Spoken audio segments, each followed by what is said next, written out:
What's happening, Hardscapers? This is episode 352 of the How to Hardscape podcast, where we talk about how you can start and grow your hardscaping business.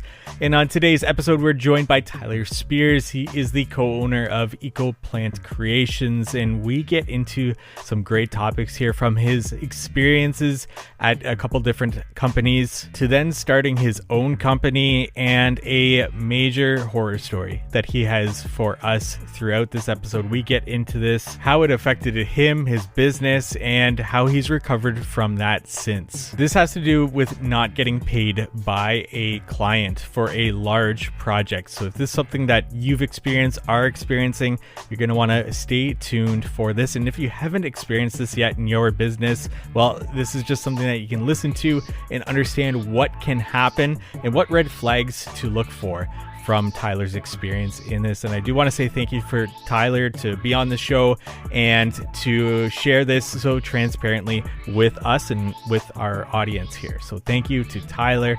And before we get into today's episode, we want to say thank you to our sponsors. Cycle CPA. If you're looking for bookkeeping, accounting, CFO services, reach out to Cycle CPA at cyclecpa.com.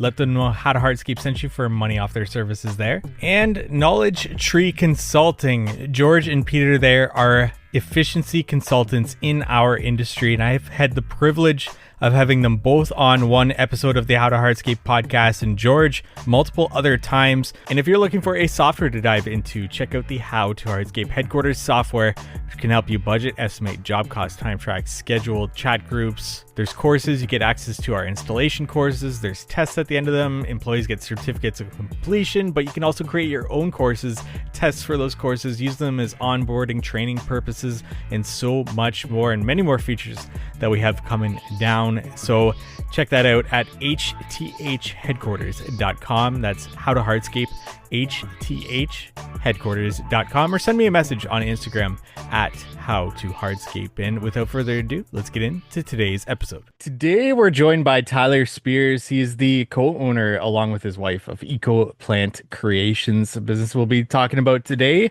and getting to know Tyler a little bit. Tyler, let our audience know a little bit about yourself. Kind of start wherever you want, end wherever you want, but how did you get into the industry and actually get to start EcoPlant Creations? EcoPlant Creations is, I guess, a more recent endeavor, maybe 4 or 5 years now. But how I got into this industry was about 22 years ago now, at the age of 19, so pretty young. And it kind of started out of nowhere.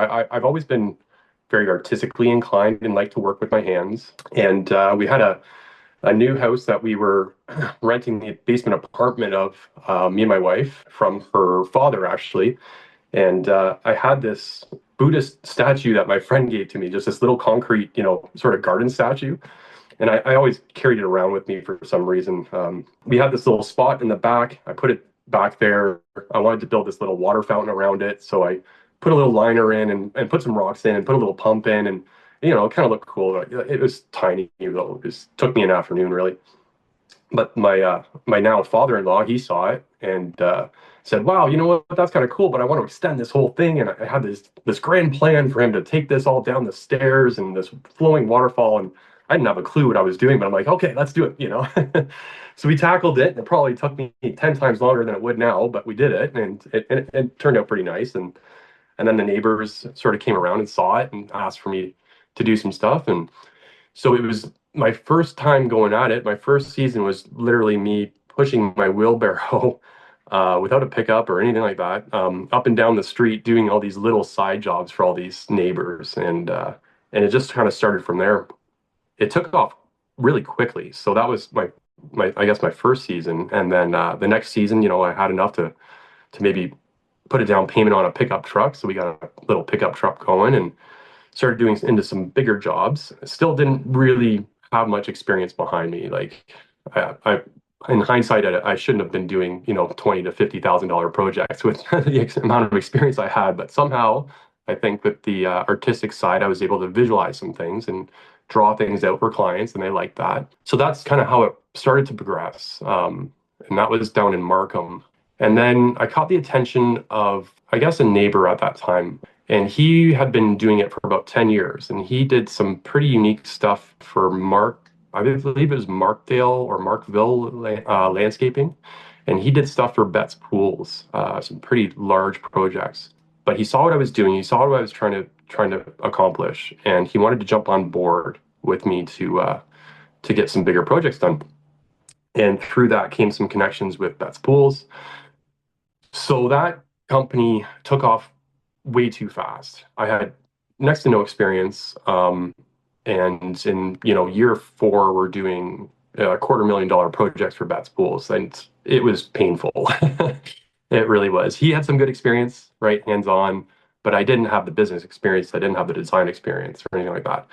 But what I did do was I joined Landscape Ontario, and I started to look at that organization as sort of an educational tool and an entry point to connections.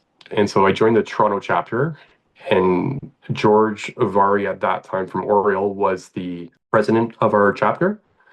And as soon as I started to hear him talk, it was like, okay, this guy was really kind of speaking my language. He had a lot of hardscape expertise to him, as well as the business knowledge. And obviously, when I looked at his portfolio and his work, I was like, wow, this is kind of where I want to be at some point, right? How do I get to something of that level of quality? So I joined that chapter with George as the president, and George kind of took me under his wing a little bit. So I would take him out for lunches. I'd say once every 2 months or so, and he would kind of school me during that lunch. Right?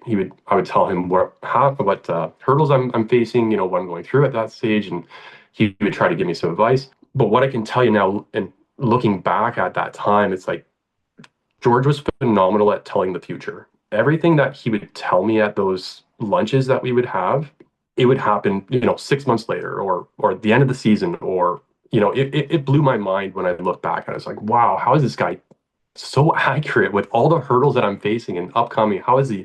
And obviously he'd been through it and seen it so many times, right? So I had a difficult year. My foreman, and George warned me of it, and he says, it seems to me like the tail is kind of wagging the dog here. Like that foreman that I was teamed up with there, he was calling too many shots, and he didn't have the risk in the business like I did.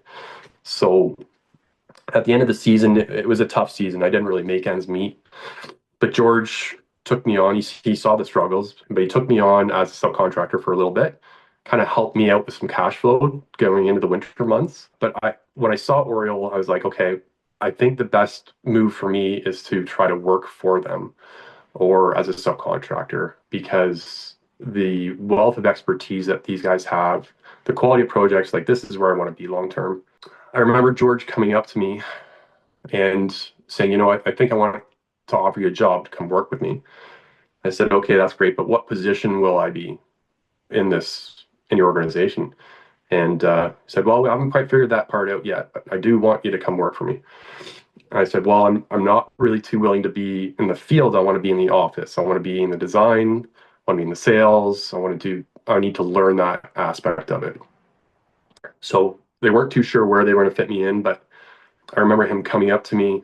He says, hey, Tyler, do you believe in fate? I said, what do you mean? He says, well, I just had my designer quit. They still had other designers, project managers working there, but it was sort of a lower level designer that quit. She didn't last too long. He said, I think I want to take you on and put you into the office and see how you do with design. So we started that, and right away they sent me to Dynascape to learn Dynascape, and me and George were rolling around in his little smart car at that point. And we were rolling around Forest Hill. He was showing me all these, $1 million projects. They put me in charge of managing a $3.5 million project. So it was a lot of trial by fire there. But with the backup that they had administration wise, and the crew and the foreman who had 20 plus years of experience, like there was a lot of experience that was kind of helping me to get me into this role. So that was you can say college for me, really. I didn't go the traditional route with education. That really was my education, I think, for a good 2.5 years there. So when I first got hired there, it was Tony Lombardi was kind of the senior designer project manager there, very active with Landscape Ontario.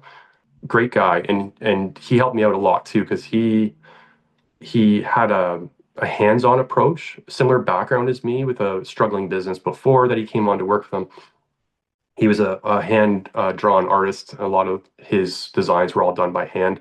So he kind of took me under his wing for a little bit to try to get me going. But he ended up quitting not too long. I'd say maybe like 4 or 5 months after I got there to start his own business back up. And then Sabrina Goletter took over as the senior designer manager. And Sabrina, she really mentored me in a lot of ways when it came to administration, basically how to run an office of a design build firm and what proper looked like. So what an efficient system, and we played with those systems and really dialed things in. So she was a really positive influence. And I can say now that where I'm at right now, we kind of like bounced around the idea, like we wondered what it would be like to have a design build firm that was very small, like a single crew design build, maybe a husband wife team with a couple of people working under them. If they knew how a high-end design build firm could run and the pricing, how profitable and how successful could that company really be? We kind of just played around with it a little bit. So now looking back 20 years, it's pretty interesting to think about those conversations again because I'm kind of living that now. It hasn't gotten easy to get to this point, but now I feel at where I'm at this point, it's like, okay, now there's not many surprises and any hurdles that I come across are kind of easy for me to take care of, I think, at this point. So, but I got to say real quick that unfortunately she passed away not too long ago and kind of threw everybody. We couldn't believe it. She was a young mother and everything. It was pretty hard to take, I think, for a lot of people. But so I just want to say, rest her soul. She's just a great human. But so then from there, I was working for Oriole for, I guess, 2.5 years. And we had some, I liked the job. I love the people. I love the location. I love the projects. But we had a hard time. I had a newborn on the way, my first son. And we're like, how are we ever going to be able to afford anything in the city? Like we just couldn't see it, right? Like, how are we going to afford a house? Everything's at that point, 700, 800, $900,000, which is cheap by today's standards. But at that point, we're like, we're not going to get ahead here. It didn't feel like we could make a family here. So we saw an opportunity come up, which was the Landmark Group. I saw the opening get posted. I think it was on Landscape Ontario website. Had the position at Landmark Group open up in Thornbury, and it was for the senior design position. So I applied, and the newly hired sales manager, Darren, he did some marketing for us at Oriole. So we had met before. He was pretty happy to hear from me. He really liked Oriole and Oriole style. So when I applied there, he was very, very receptive, and we sat and talked. And I didn't just, apply. I applied with a 15-page portfolio of my work and photo references. And, there was a lot to that submission for an application. And he was pretty happy with that. So I ended up getting that position, me thinking, city boy here, I'm going up to these country boys and they don't know what they're doing and blah, blah, blah. I'm going to show them all this and that and other thing. And I got there and I was floored. I couldn't believe how organized and efficient and the quality of work they were doing. I was pretty surprised right off the bat at how good this company really was. And it was actually a little bit bigger than Oriole when I first got there. So the one thing that they didn't have, though, was the contemporary or modern or really like a high artistic sort of flair to their work. It was a lot of Mega Trafalgar, Permacon, mossy boulders, some jumbo flagstone, lighting planting for sure. But they saw the clientele, the Toronto clientele was all coming up here, right? It was kind of in the beginning stages. This would have been, I think, 2009, 2010 in that area. So they were seeing that high-end Toronto clientele, and they were kind of requesting a little bit more of a cleaner look, more contemporary modern elements into their designs. So that's where we took things. Me and Darren, the sales managers, we started really incorporating that into the design work, and it really did take off. It was very successful.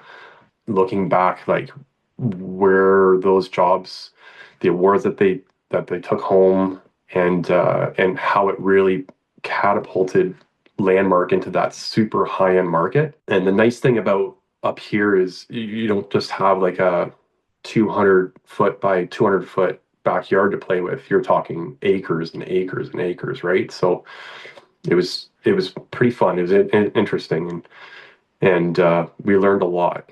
Going back to, let's say, Oriole, you mentioned that you wanted to get out of the field. You wanted that office position. What was the reason why at that point? Was it just that was a skill that you wanted to develop in terms of your design, or were you just like sick and tired of being in the field and doing what you had been doing in the past? I always liked the field, and looking back, like I really like the camaraderie too, like with the guys you're working with when you're on a great team and you look back and have a fantastic day, you get a lot done, you're playing with machines and getting dirty. Like I liked all those things. It was more like if I'm trying to have a family and I'm trying to be successful long term, I felt that you're not as capped in the office as you are in the field potentially, right? I think things are kind of changing now with more of an introduction of AI and having that lost skill set of hands-on experience. But at that point, that was just where I thought my future was going to be a little bit brighter. And then when you started there, was it like a design and sales position? Is that how Oriole had it set up, or were you just design and somebody else did sales? How did that work? And estimating it as well, and on top of that. Sure, it was definitely design, sales, project management, estimating. So it was a much broader role than, let's say, I was doing when I went to Landmark. So at Oriole, there was all encompassing. So which was, I felt comfortable in some ways in that because of what I was doing for my own business. It was all those things, right? So yeah, there was a lot involved, but with George, I mean, you've talked to George a number of times, consultant. When it comes to estimating and business management, like he's a guru, right? Like he really does know his stuff. So he showed me so many things. Like he taught me everything really. So for each of those roles, if you could, or maybe just a couple of them, so sales, design, estimating, project management, do you have a takeaway from your experience at Oriole for each of those different roles? Or maybe just choose a couple of them that you were like, okay, when I was running my business, I was doing it this way just because that's the only way I knew how to do it. But at Oriole, I took it away and like this was the way I should have been doing it. Or any takeaways for each of those roles, or maybe just a couple? So design, yeah, I'd say there's a lot for each one. So I'm trying to Yeah, yeah, for sure. unpack what's the best kind of takeaways from each part of that. So the design process before, when I was running my own business, was I was either receiving drawings from an architect or bet schools, or I'm doing some sort of a hand drawn something and using that to present to a client with some photo references, something like that. But at Oriole, you're going through the full site inventory and analysis. So you're doing a proper base plan. You're noting all the existing elements, and you're using that as your starting point, and then you're getting creative on top of that, putting together a full proposal. And then with that, when you have that full proposal and you go through revision processes with clients, like in some cases, because I was kind of new, that revision process sometimes was 4 or 5 levels deep, even more so. And then once you have that, then you have something that's accurate to estimate. Whereas before I'm doing unit pricing, I'm really that pricing at before Oriole was just, well, obviously it got me in trouble because my business wasn't doing well. So I didn't have it dialed in at all. And then going to Oriole and learning, overhead recovery and what that looks like, and how to apply that. And, the I think the biggest takeaway was with George and the estimating at Oriole was don't price for the ideal, right? And that's a big mistake that everybody does. I still make that mistake sometimes, right? I'm pricing if the weather's good and my crew is solid and, the machines don't break down, but you can't price like that because it's not reality, right? So look at the things you're going to run into on that job and price for that so you can cover your butt. So that's the biggest takeaway there. And from the sales part of things, dealt with these clients are a number of years now, continuing right from Oriole all the way till now. And you got to understand, right, is that these people are worth, 50 to billions of dollars sometimes, right? Like these people are worth a lot of money sometimes. And a big part of that is to not try to get into that world, to understand your place in that world. You know what I mean? Like you're not there to be their best friend. You're not there to join their circles and bump elbows. You're there as a service to them, and stay humble and don't be overly impressed by flashy things that they might have or covet what they might have or anything like that, right? So I think that was pretty important, learning through that whole process. And then managing. So that's probably one of the biggest and most difficult parts of it is managing crews and material orders and custom materials. I remember we had a mistake once, and thankfully George put his eyes on it too, so we both made the same mistake. But a supplier sent us a quote for something, and we thought the whole scope of what we were doing was, $6,000 was their quote. It was a custom manufactured stone milling. It was very intricate, and it was five or 6,000. I can't remember the exact number, $5,000 or $6,000 each. But we had 7 of these things to do. So the price that we relayed to the client was 6,000, but the actual cost was 36,000, right? So it was a big discrepancy. Like I said, thankfully, because I was really new at that job, thankfully George put his eyes on it too, and he made the same mistake. It was kind of deceptive pricing in a way.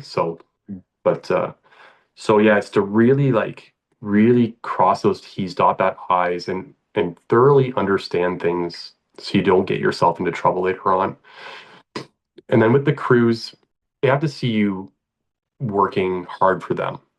Because if you're managing crews and you're showing up all clean and spiffy shoes and nice dress shirt, and you trip over the string lines, which I've done a million times, and they don't see you busting your hump for them, then you're not going to get their respect, right? So if you're showing up with coffee, you're there right at the crack of dawn when they're getting there, you can really earn a lot of points with them. So I found that was a hurdle that just takes time, yeah, and discipline and experience with them. Yeah, thank you for that, for breaking that down. So now you're at Landmark, you're doing bigger spaces, more acreage, wider open spaces. Continue on from there. So your development with Landmark to wherever you want to stop there. So that position was a little bit different, and I wasn't really fully aware, I guess, that position was going to be different because at Oriole Landscaping, a senior designer was the head designer slash project manager slash salesperson slash, right? Whereas when I went to Landmark, it was senior designer means like you're in the office designing 10 hours a day. So it's more like an architect role, I guess. Very minimal project management. At that point, they had a project manager that was there for a long time, which we butted heads quite a bit on, just as I'm the new guy coming in trying to change things and he didn't like that too much. But so what that was good for though was, first of all, plant knowledge. So my plant knowledge was, I think, maybe like a 2 or a 3 coming in to that. We had more of a horticultural manager at Oriole, but working for Landmark, it was up to me. So a lot of going to nurseries, a lot of seeing what works up there. It's a bit of a different climate than it was in the city as well. So that was a lot of that was a quick learning curve. I needed to learn that fast there. So and efficiency on Dynascape, and not just putting together a proposal, but actually like doing it properly so that the estimator could use those drawings for takeoffs, layer things properly, labeling things properly, putting in your horticultural names, doing your proper plant tables, all that. So it was kind of a deeper dive into the design part of this whole industry. And then I think as I sort of ended my career there, they were trying to phase me into a little bit more project management stuff. In addition to design? That's right. Yeah. Okay. So I kind of, when I started there, I'd say for the first year, it was 40, 50 hours a week of designing. Like I was glued to that desk and that table. I gained about 15 pounds, I think. So, and then towards the end of that, I was doing a bit more meeting with the clients and project management. I think they could sense that I was a little bit board and I had the past experience of those things with Oriole.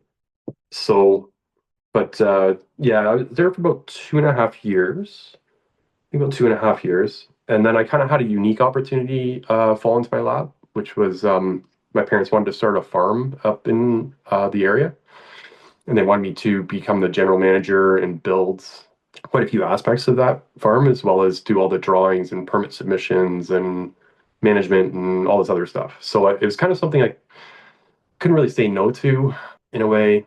And I was a little bit like, I love the projects at Landmark and I like the people and everything else.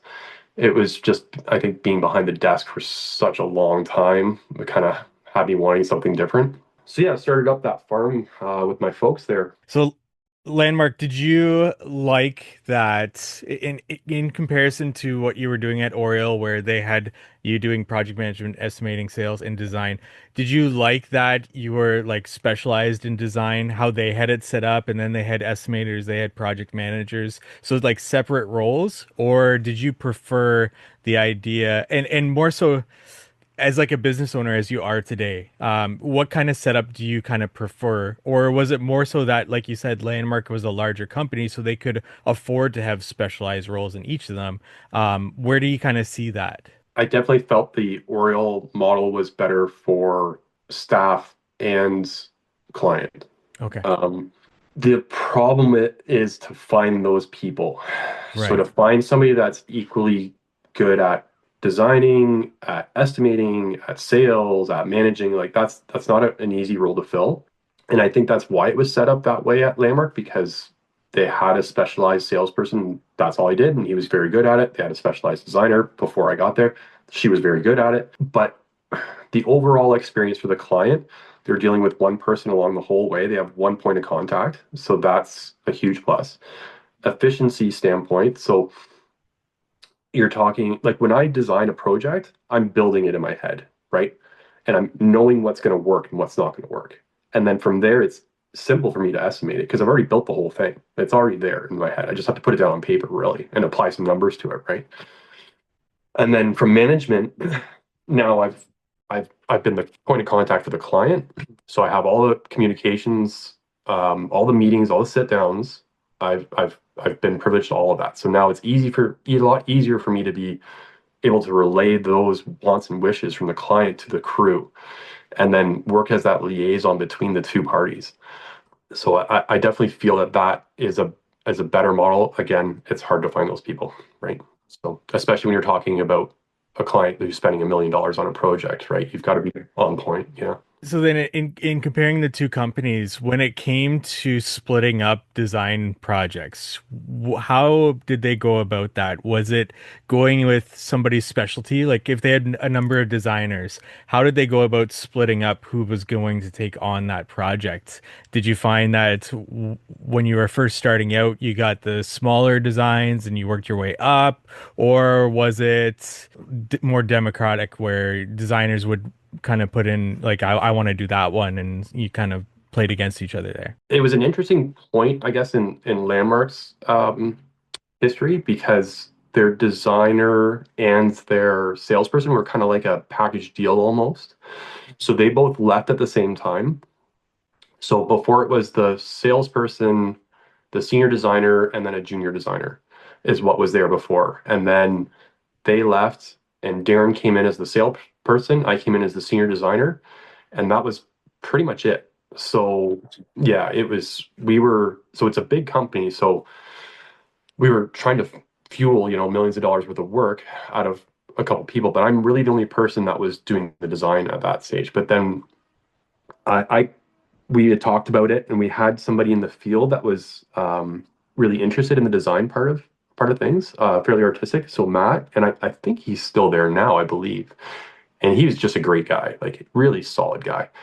So they wanted to send him for training for Dynascape and bring him in, and then so he was the junior designer for a period of time there, and that's how we kind of got things through. So it was some trial by fire in that stage because they were big projects for sure on sprawling acres of land, and so I was in charge of the design part of that. But again, I had the expertise of the project manager, the staff, the owner, Darren, like there was other people there that we kind of teamed up and designed and estimated these projects. Yeah.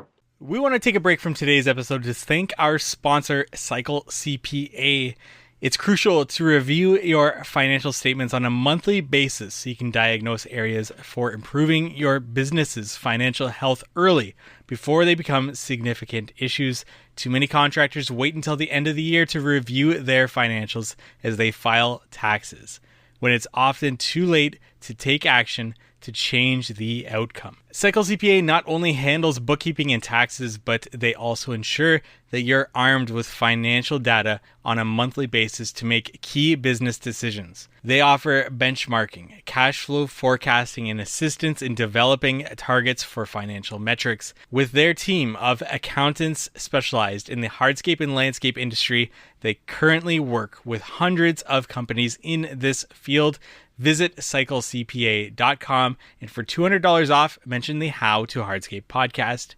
Now back to our episode. So now you're taking on the role with your parents there for the farm, and how does that evolve there? What that did was it brought back my love for the build, because it was all onto me now, right? So we built barns, we built bridges across the pretty river out here, which I'm not sure if you or your listeners have ever built a bridge across a river or any kind of environmentally protected area.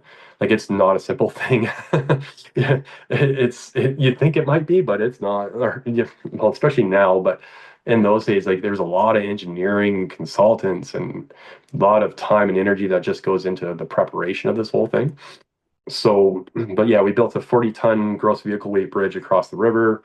We built a massive barn, and we built pole. It was hops that we were growing at the farm. So it's a massive pole yard, basically telephone poles sticking out for acres and acres. So, and it was fun, man. I'm playing with all the tractors and, and skid steers and excavators and all this kind of stuff. And I was working with some family, and I brought on my brother-in-law to help me out. And so, yeah, it was a lot of fun to get that going. But after a couple of years there, everything is built, everything's running, things are getting going. And I just found myself kind of picking weeds basically for for hours on end. And it wasn't stimulating at that point. It was in the beginning to build, but at that point it wasn't very stimulating. And I guess the margins that my parents were hoping for weren't really there either. So it was a little bit tighter. And again, I didn't see it really going to a point where I could pay the bills for my family long term and get to where I wanted to do. And they knew it too. My folks, they definitely knew it too. So it just became more a bit of a hobby farm for them. I'm like, you know what? I kind of made the decision to kind of take a crack at landscaping again. And sometimes, fate just kind of happens. And I remember printing off some new business cards or flyers I was going to just pass around to some local people. And I'm standing at the print shop waiting for them. And the guy hands me them. And then there's a gentleman at the counter. He says, "Oh, what do you do?" I said, "Oh, well, I'm farming right now, but I'm kind of getting my landscape business going." He says, "Well, I've got a project for you. Why don't you come out and take a look at it?" So it ended up being, $50,000-$60,000 project, nice water feature, interlocking, all this stuff that just basically just kind of fell into my lap. So that was what started that business at that point. Now, with the experience that I had previously from Landmark and Oriole, and now some more build experience through the farm, felt pretty confident going into that business. I had some good people working with me on that one. And the problem with that one is that it grew too fast. So that's definitely a caution for yourself and other people listening, is that it's a baby step process. If you try to grow too fast, some people, I've seen him pull it off. The beach gardener, Mark Bradley, that's a good one. He grew astronomically, like so quick. It was mind blowing to watch how fast that guy grew that company. But him and Mike, he had a good team of people. He's a very smart, disciplined guy, Mark. I think that's where I might be lacking. I'm not quite as intelligent or book smarts anyway. And I don't think I was as disciplined as I needed to be to pull off what I was trying to pull off. Because that company, it grew very, very fast. I was up to three, four crews, the skid steer, the excavators, multiple trucks, the yard space. I grew that with way too quickly. But then, and like we did well. We did some really nice work. We won a couple of awards with Lansing, Ontario, but I ran into a real nightmare of a client. And when that happened, it kind of threw everything out the window. It really did. That was so, and happy to get into that if you like too. So Yeah, let's dive right into that story. We did talk about this earlier, and this was definitely something that you especially thought would help anyone listening to this, especially our audience. Same industry, same things can definitely happen. So yeah, let's get started on this story here. sure, sure. So I think it was about year five with that business, maybe four. And we grew quite a bit. So I had an office manager at that point, yeah, three crews, and I had multiple sub crews I would bring in as I got too busy. And we knew it was going to be a big year, and we had quite a bit booked up. And this was the largest project that I had ever booked at that point with my own business. So it was about a $500,000 project.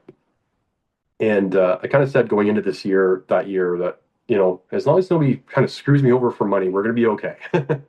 But, unfortunately, not everything works out the way you like it. So we got into that job, we got the deposit, and about midway through the project, the money stopped kind of coming. And it's like, okay, well, now I've invoiced you for 60 grand and I haven't gotten paid for, 3, 4 weeks now. So what's kind of happening? And says, no, no, the money's coming. I've got this business deal. I'm signed the paperwork. They signed the paperwork. We're just waiting for FinTrack to clear it. The money's going to hit my account within the next week or two. Just keep going. Place is looking great. I've got another project for you to quote. It's a bigger project. It's at my hotel. I want you to do basically another version of a spa. I want this whole spa happening at my hotel, and I want you to take care of the whole thing. And the reason why I'm saying that is because that's my first caution to you or other guys. If you've got people that are dangling carrots about other work, other bigger projects, while they're not paying at the same time, exercise a lot of caution. Because they're doing that on purpose. They're trying to put you in their pocket, right? And give you this hopeful feeling. So I kept going along with it, and now we're getting into like 100, 115, 120 that he's owing us, and still, waiting. Oh, no, it's coming. Just the lawyer has to sign off on that final signature, man. It's going to be hitting my account any day. So we kept going up to about 140, and I said, I'm sorry, I can't do this anymore. Like, this is killing me. Like, I can't fund my other projects now because I can't get the money from you to be able to maintain my cash flow. So we had to walk off that job and try to focus on other projects. Again, super difficult, right? Because now I don't have the money to be able to manage to pay for everything. So now I'm leveraging credit and everything else to try to maintain all these other projects with the hopes that this guy's going to pay me. Now I'm getting closer to day 40 after my last invoice. I'm like, oh, now I'm going to have to lean. Like, I've got other options here. So day 44 rolls around, we lien the property. Then he comes to me saying, well, so now because you lien my property, I can't take out a second mortgage to be able to pay you off. Like, so you got to lift that lien. Like, no, that's not going to happen. So the good thing nowadays is you can really do some research on people. You can go through AI, you can go through Google, you can do some research on your clients. But I highly recommend people do, right? Because if I would have done that at that stage before I even signed up this project, I would have found out that this guy had been part of a fraudulent telemarketing scam that was defrauding elderly women from the States for timeshares and credit cards, and found that out. And then there was fraudulent tax evasion. Like, there was all these things that I had no idea on. At that stage, I had to go to my suppliers and say, I can't pay you guys. Like, I'm struggling. Like, this guy has messed me over. And I remember one of my suppliers said, oh, is it that job over on Mountain Road there? Said, yeah. And I said, oh yeah, that's Gord. Like nobody works for him because he hasn't paid anybody. You should have known that. I'm like, oh, well, you're telling me now after the fact. I mean, I'm in deep now. So that that was I can, definitely say that was the most difficult part of my career. And it even at that stage, if he would have said, you know what, I'm just not going to pay you. Like it's not money's not there. I'm just not going to pay you. I would have been able to kind of walk, you know, pick myself up out of the mud and try to dust myself off and try to move forward. But instead, it was like 2 years of saying he's going to pay me, saying the money's coming, saying the bank has the money. I just have to clear it with this. It was 2 years of that. So yeah, it was definitely a tough situation. And then COVID hit. So which was actually a blessing for me because it gave me a chance to kind of like reset a little bit, take a step back and slow down and think things through. We had the lean on, which I think I still do. We were ready to sue, everything else. COVID hit, kind of changed some things, and then I didn't really have the money to be able to properly for the legals to be able to go after this guy. So his nickname, I guess, was the life ruiner by other contractors. So I could definitely see why. Funny thing is, I did work for his brother before that, and his brother was fantastic. He was a great guy to work for. So I thought I was in for more of the same, but it was definitely a different situation.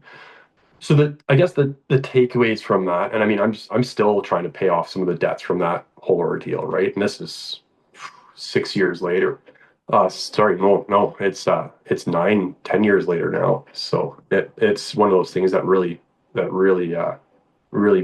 put a damper on a lot. But yeah, the takeaways from that was so look at the dynamic between the husband and the wife if you're dealing with a husband and a wife, because a lot of times I've seen the wife's eyes will tell you the truth. Once you get to know people and dynamics and you're married for 20 years and you kind of see the truth sometimes through that. So the eye contact and how they talk to you about money, if they're making you wait, a couple weeks for or more for a deposit check, like that deposit check when they sign that contract, that should be coming in within 5 days, right? If it's a priority for them at that point because they just signed up a new big project, it doesn't take long for them to move some money around to cut you a check if it's not there already for you, right? And do the research on people that you're getting into big projects with. Search Google, talk to other contractors, right? Talk to your suppliers, try to get a sense of who that person you're dealing with is. Those are the biggest takeaways, I think. Any red flags? You did kind of mention these just now, but any red flags prior to starting the project other than that deposit situation? Just dealing with him through the design process or anything like that you look back on and thought maybe that was a red flag, or was it kind of smooth sailing up until like getting trying to get the deposit out of him? It was pretty smooth sailing. The deposit, it was the wife, like I said, like because the wife was asking him, "Are you sure? Are you sure the money's there for the deposit, like to get this over?" And as a business owner, sometimes I don't know about you, but I get excited when I sign a project, man. Like the times that I get excited about a project is that first deposit check and that last check. Those are the two times because it's like, yes, we got a great project. I'm excited. I can't wait to dive into this thing and do a great job for these people. And then when you get that last check, you're like, yes, we did a great job. They're happy. We signed them on for continued work. They referred us to their friends. Those are two great parts of the whole process. So you're very optimistic, right?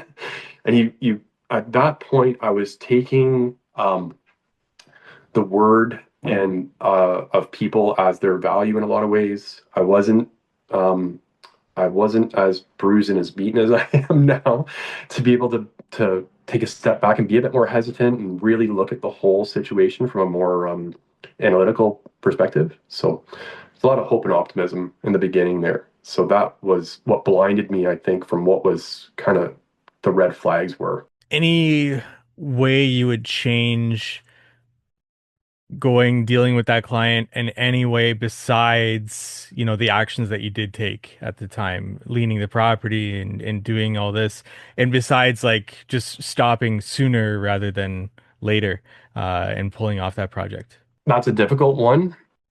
I've only had to pull out of about two projects. So that one didn't go well at all. The other one, I ended up getting the outcome I wanted. Because as soon as you pull off of a project, you're into potentially legal ramifications for breach of contracts, depending on, but they are too, right? So it's that's a tricky one.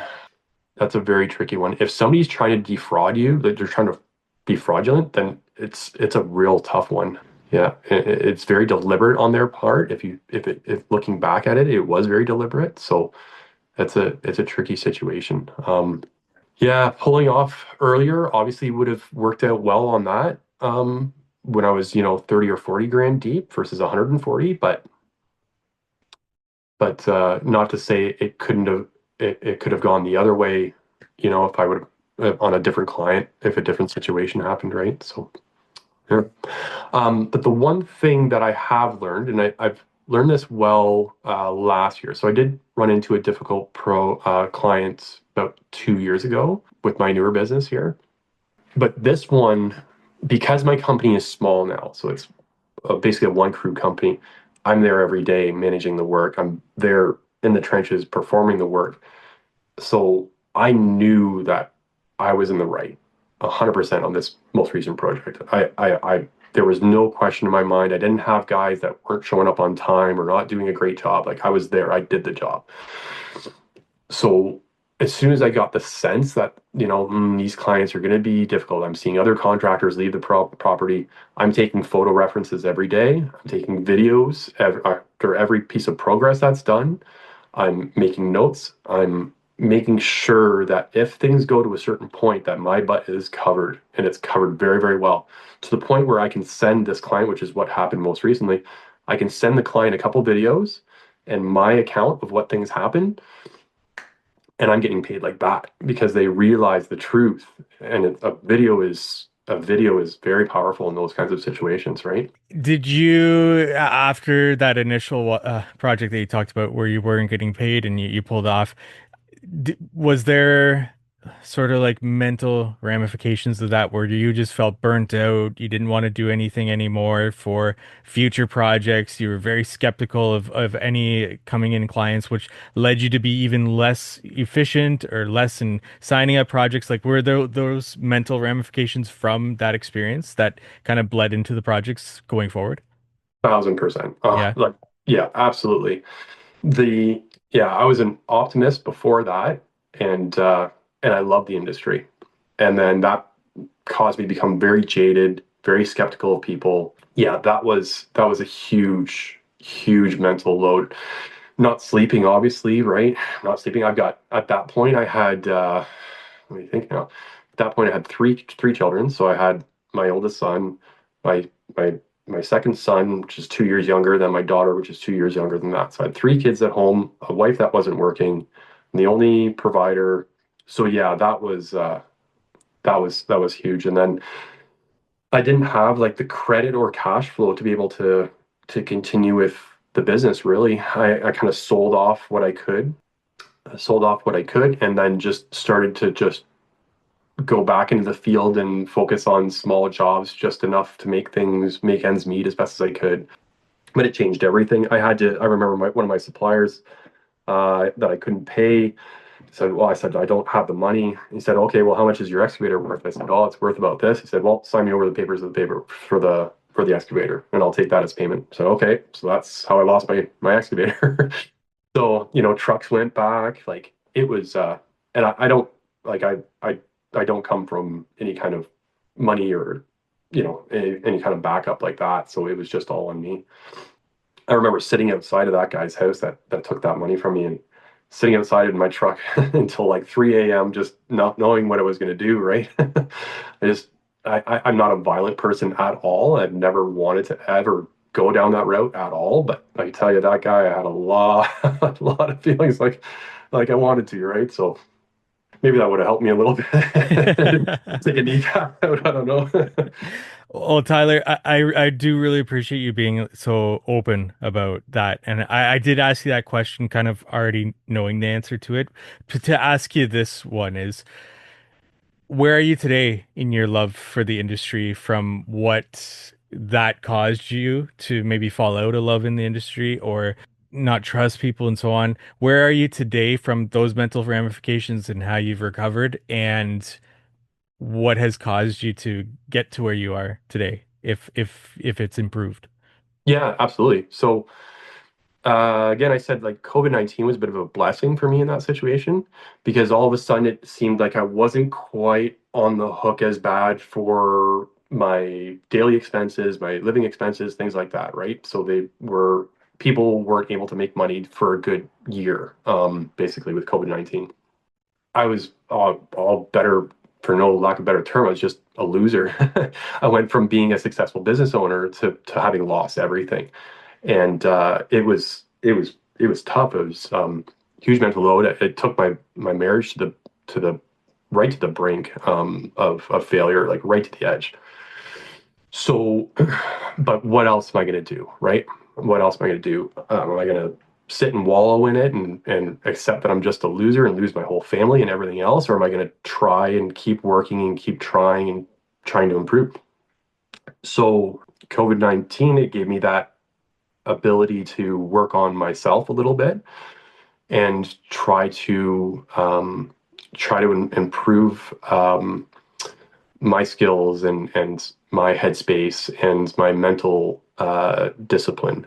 So now at this stage, 2026 now, I feel very thankful that he ripped me off. I know that sounds strange, but if I didn't have that situation happen, I wouldn't have the mental discipline, physical discipline, and optimism in my future that I have now.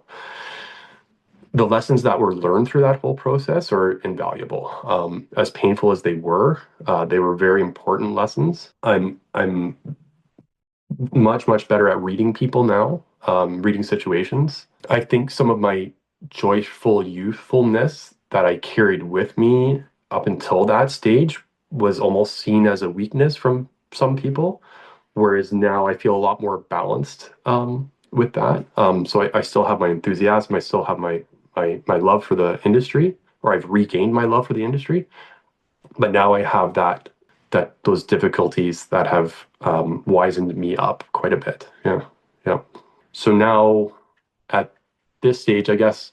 So I'll give you the sort of story of how this company now that how that kind of came to be. So one client who I met with before COVID-19 and kind of during all this stuff happening with that client, with the difficulty client, he had given me a small deposit and said, I don't know when I'm going to do something, but I want to do something with you. Like I really like your style. I really like your aesthetics and how you work. And we're just not sure when we're going to do it.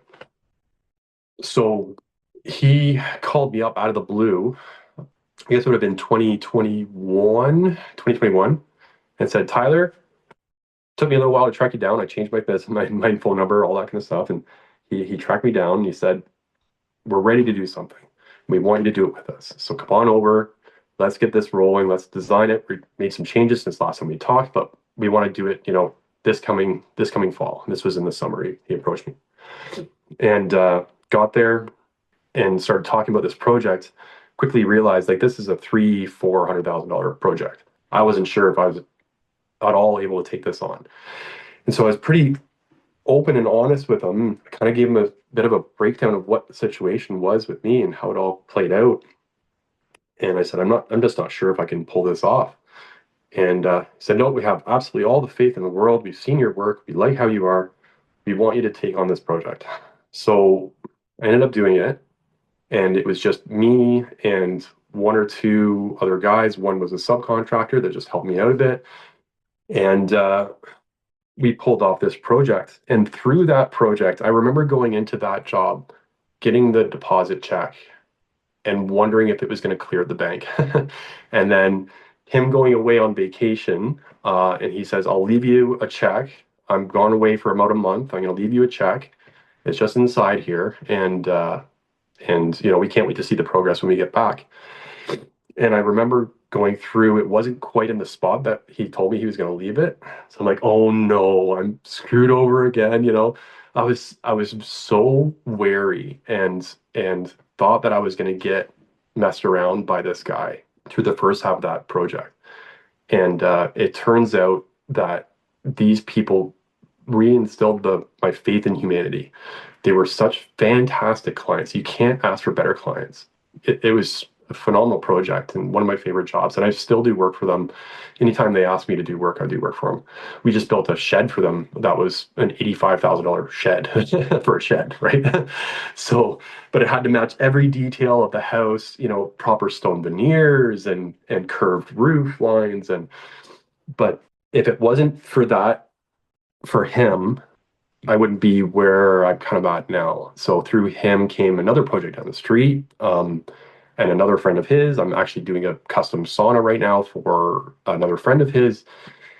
So that's what really kicked off Eco Plant Creations now. So, and that's been about 4.5 years now, 5 years, and I just keep things small. That's my thing. Is it's a small one crew company. I don't really want to go past that. I want to get better and bigger jobs, but I don't want to get into multiple crews anymore. I kind of found my niche, I feel like. We do great work, and I know it's great work because I'm there every day doing the work.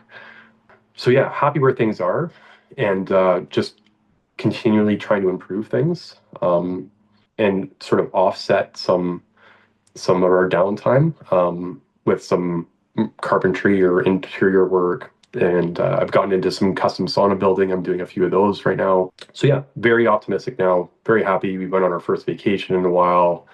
I guess, well, second vacation this year. So which we didn't have until before that guy took me for that money, right? So yeah, things are definitely on track now. Yeah. Amazing. And your wife is involved in the business, so was that always that way, or is that just with this new business? So this newer business, it was like she had like a plant. She actually went to school through Seneca for horticultural and landscape management. I love the industry, so she kind of tried to get into the industry, but then her job was making babies and raising kids, right? So that was her job for a period of time. But she got into ornamental plants, interior plants. Actually, I'm kind of in her office right here, so Yeah, yeah. I can hold up a plant and show you. Just kind of knick-knacky kind of plant stuff, right? You know how everybody during COVID was getting into this sort of Etsy style kind of, homemade crafts, right? So that was actually how Eco Plant Creations started. If I were to rename it, I probably wouldn't name it that, but like my landscape business. But because of that big project that came in, we were like, well, how are we going to put this money? How are we going to accept this money? Like, where's it going to go? I can't just take hundreds of thousands of dollars in my personal name. Like, it just doesn't work that way. So she already had that little business registered. So that's how we started. And we actually didn't plan on running a landscape business. We were just thinking that was going to be a job. Like, we were going to take on that one job. I was a manager at an organic farm for a while there. I was kind of happy with that for a bit. But once we took on that one job and then the new job started coming in and we did really well on that one job, we're like, okay, this is where we want to be. So she took on more of an administration role for me, with me, which I feel like was a huge thing I was lacking with my previous company. That husband-wife duo of your wife being more behind the scenes, handling the books, making sure people are paid on time, things like that. That's invaluable. To pay somebody to do that, it's good luck to find somebody you can trust that can do that. It can be really difficult. And then because they quit or they change their profession or whatever might happen. But now with her running that side of things really run smooth. I've got great reputation with staff, subcontractors, suppliers, because they get paid like that, because she's right there ready to handle it. A big part of that too, actually, I'm just going to make a quick note of this: deposit checks. That's a big thing that I changed from my previous company. It was like 10, 15, maybe 20% as a deposit check. So now when I sign that contract, it's 25%. On the first day that I start that job is another 25%. So I'm 50% on the first day I start that job. So basically most of my costs of that, my risk is already kind of taken care of within that first, right? Yeah. First day of the job. So that's kind of changed everything as well. People get paid like that. Like it really helps. Yeah. What percentage do you try to leave at the very end of the project? I intentionally sort of word my contracts in a way it is in my favor, I'll be honest. So it's 25% on signing, 25% the day that I start the project. I'll give a couple days of leeway on that so they can see like a bulk material order show up, right? The machines show up, they got the crew there, they got dirt flying. Like I'll give it a couple of days. Within the first week though, I want to see that second 25%. And then it's bi-weekly progress payments based on progress of work. So I'm going through every 2 weeks and this is where the discipline side comes in, right? Because you don't want to get behind on this. So I'm going through diligently every 2 weeks and I'm looking at how much work we got done. I apply those percentages and then I'm applying their credit or their deposit to that invoice. I'll give you an example. Let's say it's $100,000 project. I've already collected $50,000. I've done $25,000 worth of work on my first progress payment. $12,500 of that is applied from their deposit. So as I'm working, so that's the fair part for them too, right? So as I'm working towards the end of the project, their deposit's getting whittled down and it's being applied to every invoice. A lot of times there's change orders on these big projects. I'm on average, sometimes I'm even like 100, 200% change orders. It's crazy. Like they just get us there and then they keep adding and adding and adding and adding, which is a good thing. So we want to take a break from today's episode to thank our sponsor, Knowledge Tree Consulting. They are efficiency consultants in the industry with 35 plus years of industry experience building Oriole landscaping in Toronto, which they are completely hands off at this point. George and Peter have been on the podcast before, and George on multiple occasions now. I've personally leaned on him to help with the How to Hardscape headquarters software and how we can maximize the efficiency of user experience. And I know the guys at DTE Landscaping, Chuck and Jeffrey, who we've also had on the show multiple times, have hired them on in the past. Check out their consulting services, peer groups, and events that are coming up on their website, knowledgetreeconsulting.com, or check them out on Instagram at joinktc. Now back to our episode. And Tyler, I do want to be respectful of your time. That was really an awesome story from start to finish, and I'm sure our audience is going to get a lot from it. So I will end it with this question. Unless, actually, is there anything else that you want to bring up? I know you had some points there. Did we get to all of them, or is there anything else that you want to? Maybe there's one or two. I think you're probably going to have a good mix of listeners in this, but I do feel like probably the majority is most likely people like us, right? Small crews, right? A couple of crews maybe. So maybe there's a couple of warning signs I can give you for your company as a whole. Like if you're going into winter and you're worried about how you're going to make it through the winter, and then you've got these lease payments on top of that, and this overhead that's drowning you, and you're into like a mid-range or even lower end work, and you're going into the economy that we're going into in 2026, like you might want to rethink a little bit, right? And the biggest thing that gives you some leeway is to get that overhead down as little as possible. Like it blows my mind when I see a company that has, two pickup trucks, an F-550, a dump trailer, a skid steer, an excavator, and they're doing $700,000 worth of work. Like, you don't need all that. You need a pickup truck, a small trailer, a tool trailer, two guys, and you leverage big companies. Like, use those big companies to your advantage because they're set up for trucking, rent your equipment, do cost of the job, right? So get that overhead down as much as you can. In this economy, it's definitely key. Yeah. And maybe just one more thing, I would say the people that you're going to have as clients, because you're going to run into all different types of people. I have noticed a bit of a pattern with certain careers. Now, this is just a general statement. Like, don't take it. There's always exceptions, but be cautious with people that are I'd say lawyers, real estate agents, general contractors, be very cautious with them, and in some capacity, business owners as well, because those are all people that are used to negotiating for a living to get things in their favor as much as possible, right? So just not saying you don't work for those people, just exercise caution. That's all. Do a bit of research. Yeah.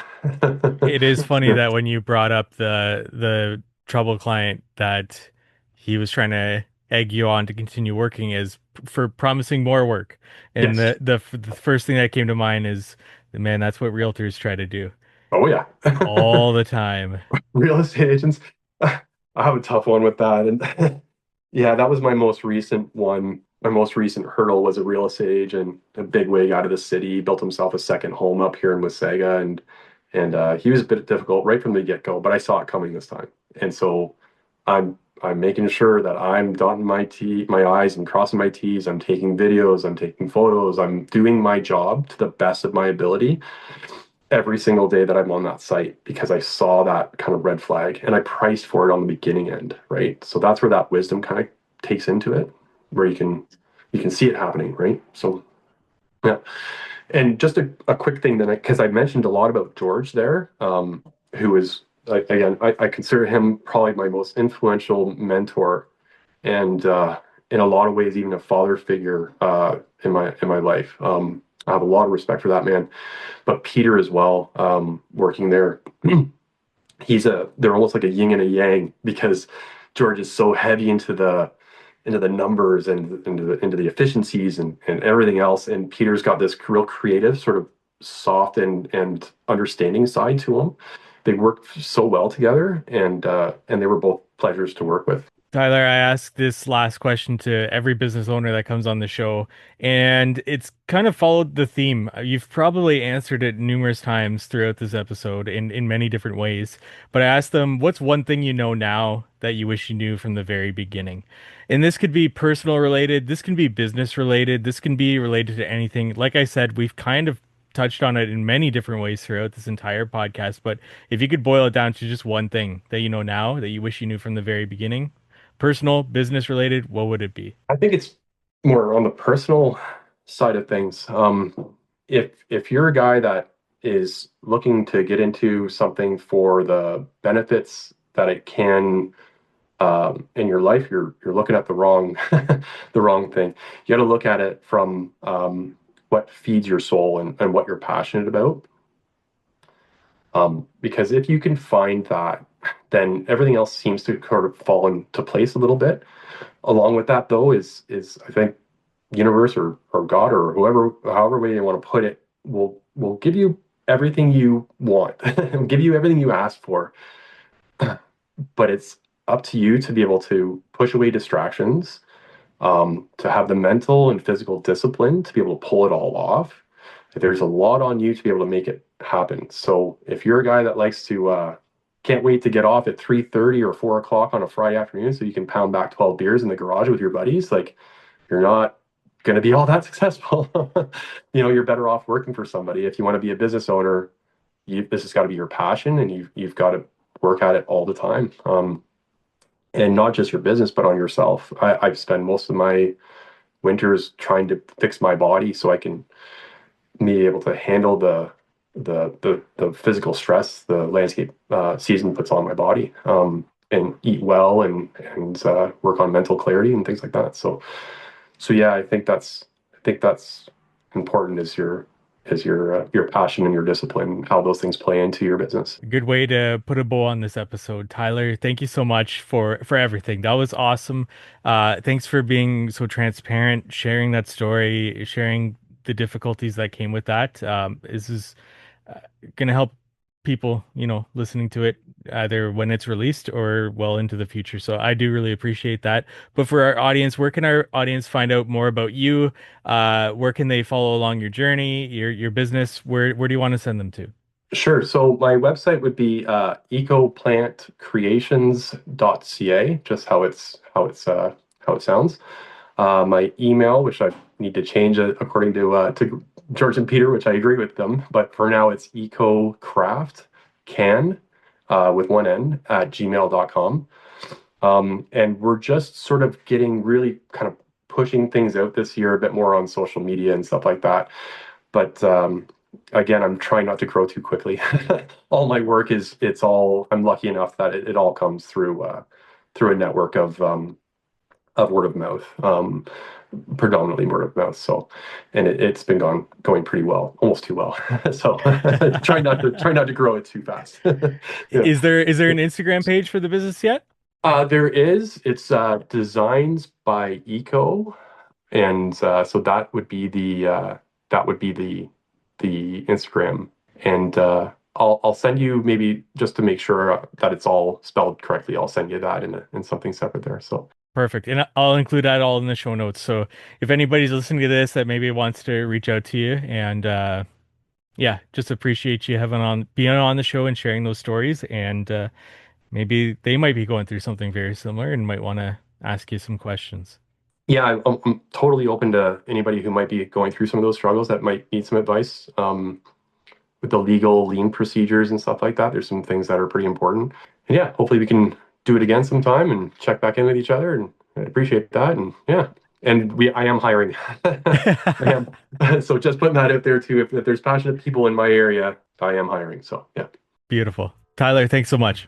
All right. Thanks a lot, Mike. We'll see you. Thank you for listening to today's podcast episode, and thank you to Tyler for being so transparent with us and sharing that story with us. If you enjoyed it, you can leave a comment if you're listening on Spotify. You can also leave a review while you're there. If you're on Apple Podcasts, you can leave us a rating and written review. Those always do help us. And before we leave you, I want to say thank you to our sponsors. Cycle CPA. If you're looking for bookkeeping, accounting, CFO services, reach out to Cycle CPA at cyclecpa.com.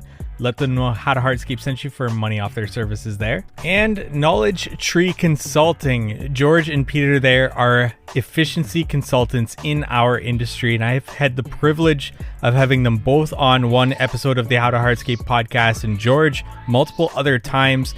Always great episodes, and I also got to sit down on a one-on-one with George and went through what they do for businesses, and I left that meeting with a lot of value, so I can't recommend them enough. If you want to learn more about what they do, go to knowledgetreeconsulting.com and get that conversation started with them today. And we look forward to meeting you next week on the How to Hardscape podcast.